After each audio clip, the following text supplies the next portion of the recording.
Bien-aimés dans le Seigneur, vous qui nous suivez sur lesavertis.net et aussi sur cachandel.org et en même temps dans d'autres réseaux sociaux, que le Seigneur vous bénisse pour le temps que vous allez nous accorder encore ce soir.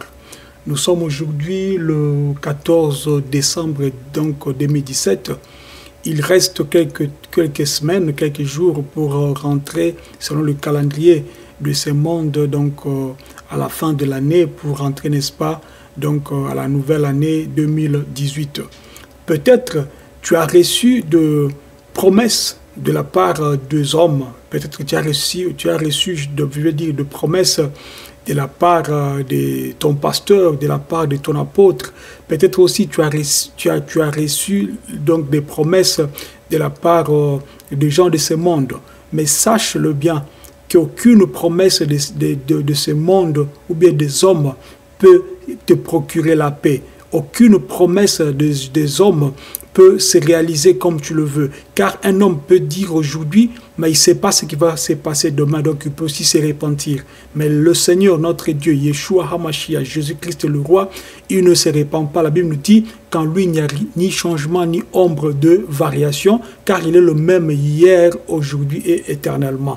Je t'abandonne entre les mains du Seigneur, notre roi, toi qui veux me suivre en ces moments, et je voudrais partager avec vous ce que le Seigneur m'a mis à cœur, toujours dans le cadre de REC, Retour à l'évangile de Christ.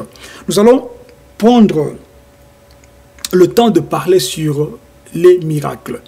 Vous avez compris, mon introduction était par rapport à tout ce que nous voyons, à tout ce que nous vivons. Mon introduction était par rapport aussi à ceux-là qui ont déjà préparé des enveloppes vides pour mettre de l'argent. Il y a peut-être ton pasteur qui t'a donné une enveloppe déjà pour que tu puisses, n'est-ce pas, mettre de l'argent dedans. Il y a peut-être quelqu'un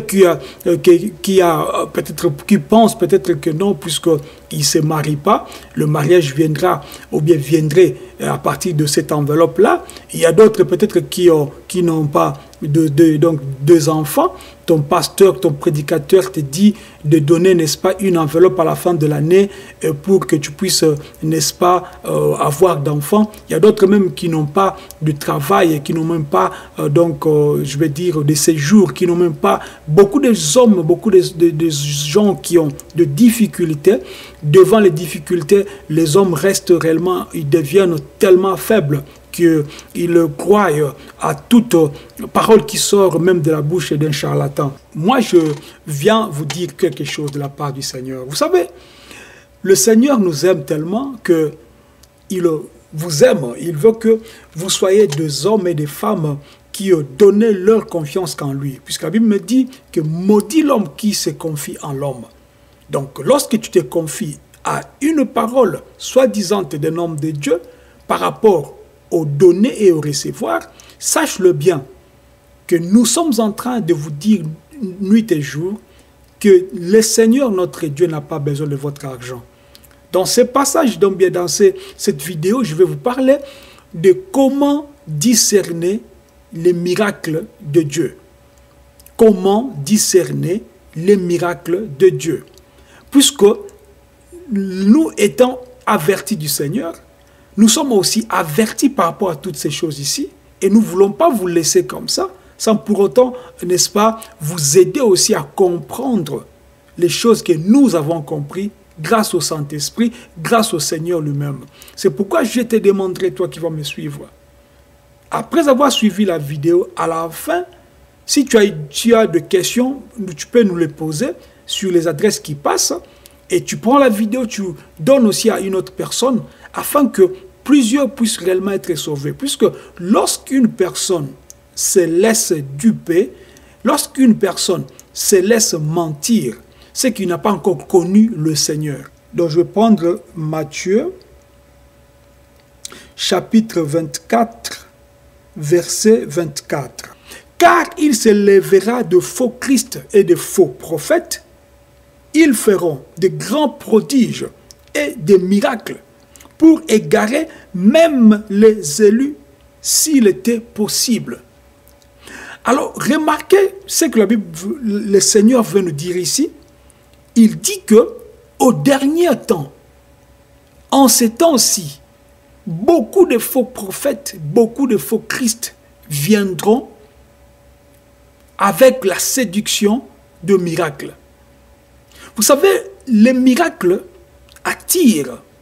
Même lorsque Jésus était sur la terre, beaucoup venaient vers lui pour avoir, n'est-ce pas, les miracles.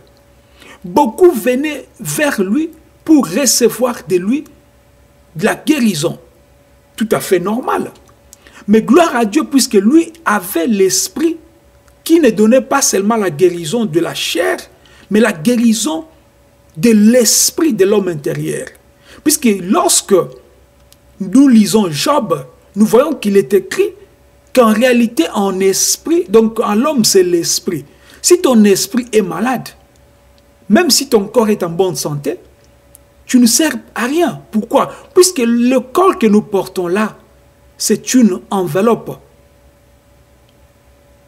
Alors, c'est pourquoi il faut comprendre que si le Seigneur nous dit que des faux prophètes, que de faux Christ viendront, et ils feront de grands prodiges et des miracles, jusqu'à tel point de séduire même des élus s'il était possible.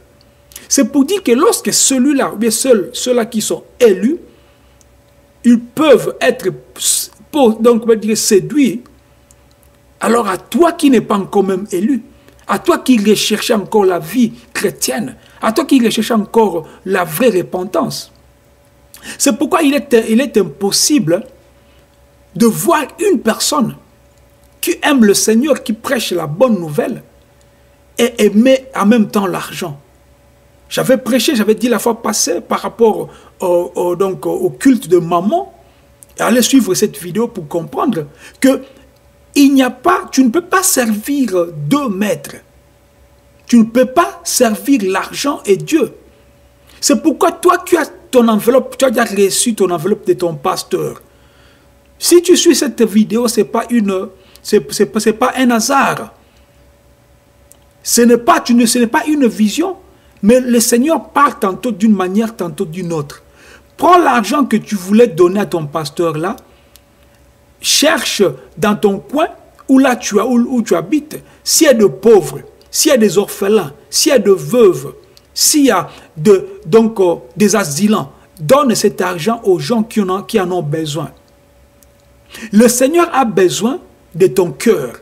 Vous savez pourquoi nous martelons sur ces choses ici? Puisque nous savons, vous aviez reçu des prophéties venant de pasteurs, venant des hommes de Dieu soi-disant. Ils vous ont promis des choses.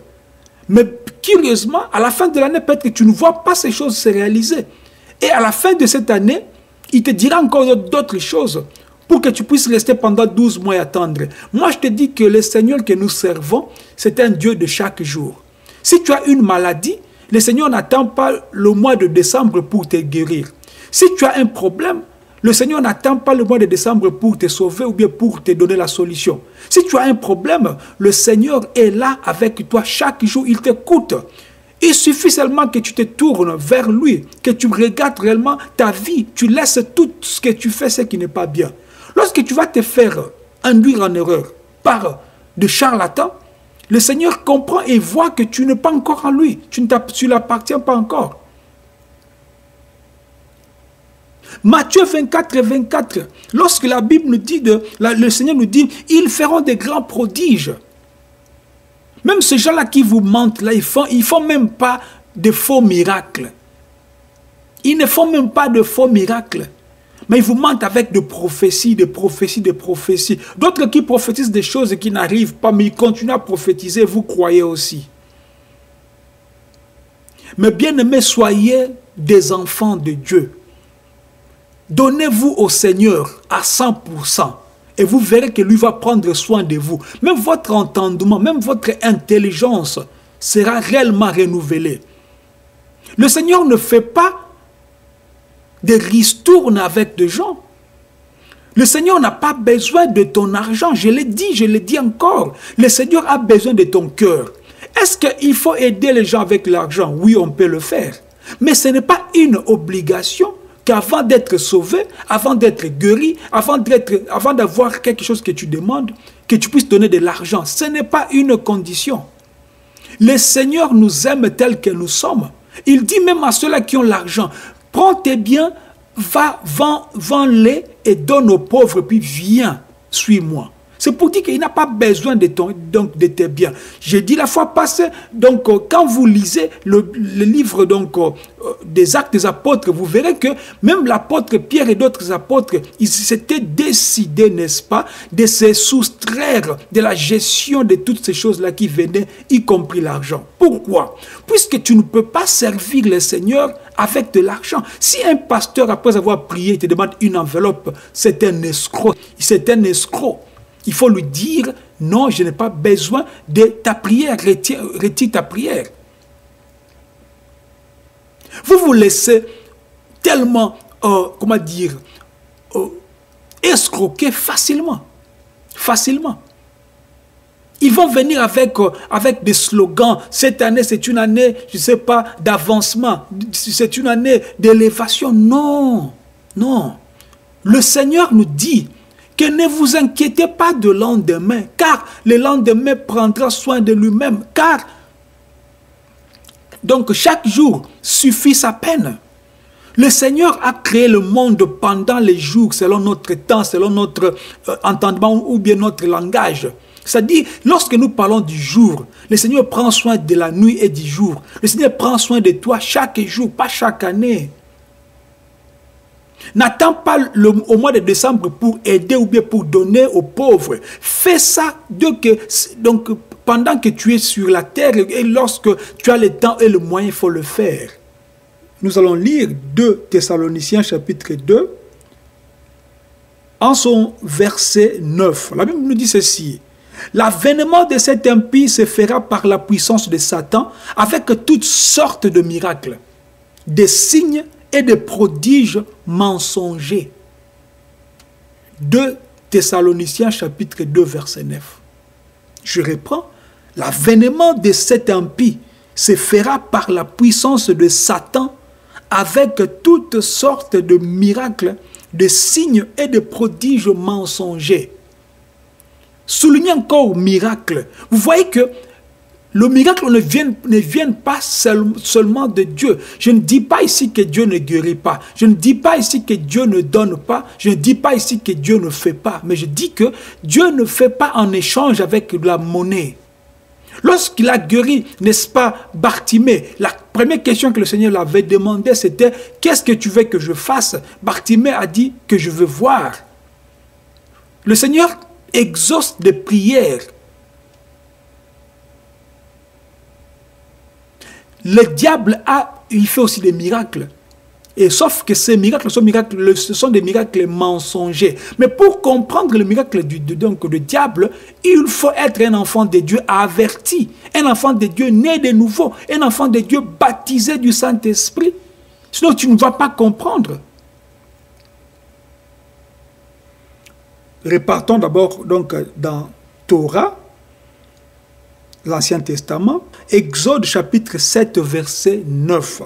Quand Pharaon vous parlera en disant « Faites un miracle », tu diras alors à Aaron « Prends ta verge, jette-la devant Pharaon et elle deviendra un serpent. » Ça, c'est le Seigneur qui parle, Yahweh qui parle. Il dit à Moïse « Quand Pharaon vous parlera en disant « Faites un miracle », c'est-à-dire, pour Pharaon, c'était quoi? Faites un miracle, vous allez voir, moi, je vais faire un miracle. Comme ça, nous allons nous combattre miracle contre miracle.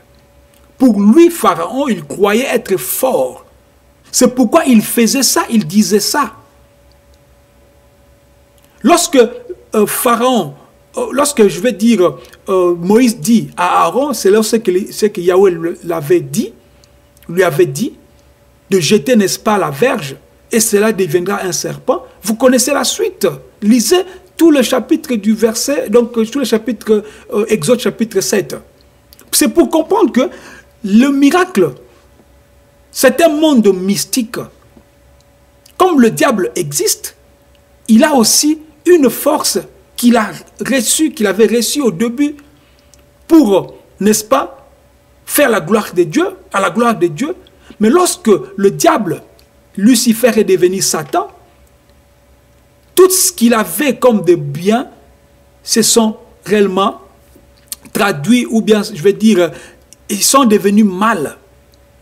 Tout ce qu'il fait, il ne peut pas faire quelque chose pour ton bien. Même si tu penses que oui, je vais chez mon marabout, je vais, je sais pas, chez mon magicien, il va me faire ceci, il va me faire cela. Sache que, à la fin, il veut, n'est-ce pas, soutirer ta vie. Il veut prendre ton âme pour qu'il ne puisse pas aller seul en enfer. Maintenant, je vais vous donner des remèdes. Comment réellement discerner les miracles qui viennent de Dieu? La Bible va répondre à cette question. Comment maintenant reconnaître ou discerner les miracles, bien le miracle qui vient de Dieu?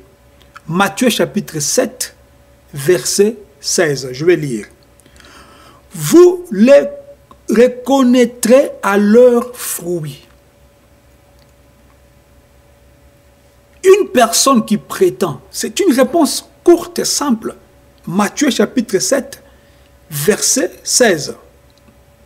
Comment reconnaître que cet homme, le miracle qu'il fait, vient de Dieu? Tu le reconnaîtras à ses fruits. Un homme qui fait des miracles et qu'il ment, ça ne vient pas de Dieu. Un homme qui fait des miracles et qui vous soutire votre argent, ça ne vient pas de Dieu. Parce que nous avons vu la vie, nous avons, je vais dire, remarqué la vie des apôtres. Depuis Pierre jusqu'à Paul, personne n'a fait l'échange des monnaies pour faire de miracles de la part du Seigneur. Tous les miracles qu'il faisait, il faisait le miracle au nom du Seigneur pour attirer encore plus des âmes vers le Seigneur. Et non, attirer les âmes vers eux-mêmes. Non. Même lorsque Pierre et Jean, dans ce temple-là, la Belle, lorsqu'ils ont guéri, n'est-ce pas, donc celui-là qui était boiteux de naissance, lorsqu'il était guéri, qu'est-ce que les gens font? En fait, ils ont commencé à regarder, à fixer leurs yeux vers Pierre et vers Jean. Qu'est-ce que Pierre avait dit et qu'est-ce que Pierre et Jean avaient dit? Vous nous regardez si comme c'est nous qui faisions ces miracles. C'est ça le fruit. L'humilité, donc l'humilité. Un homme de Dieu averti, né de nouveau, doit être humble.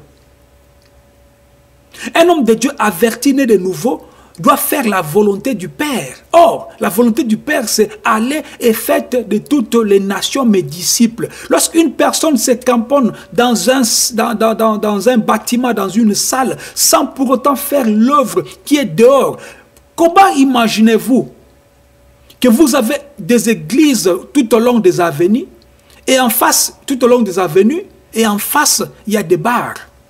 Mais vos messages là que vous prêchez, ça part où?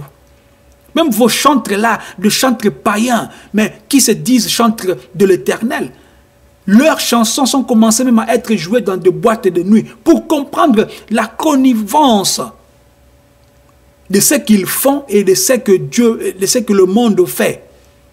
Ce que Dieu veut et ce que le monde veut, c'est comme nuit et jour.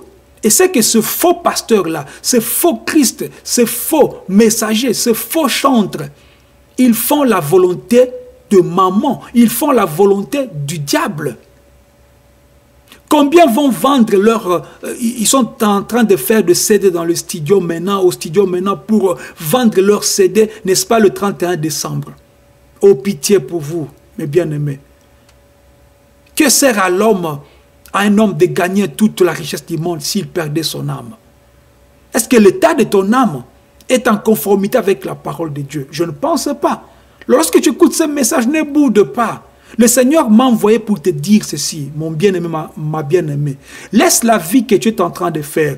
Ne te laisse pas manipuler par des hommes. Ne te laisse pas manipuler par des hommes, des soi-disant pères spirituels. Ne te laisse pas manipuler. Viens vers Jésus, c'est lui qui est le chemin, la vérité et la vie. Nous sommes dans le livre de 1 Jean pour terminer. chapitre 4, commençons même par verset 2. Reconnaissez à cette marque l'Esprit de Dieu, tout esprit qui confesse que Jésus-Christ est venu en chair et de Dieu. Et tout esprit qui ne confesse pas que Jésus-Christ est venu en chair n'est pas de Dieu. C'est l'esprit de l'Antichrist dont vous avez appris la venue et qui maintenant est déjà dans le monde. Mon bien-aimé, je vais te dire ceci.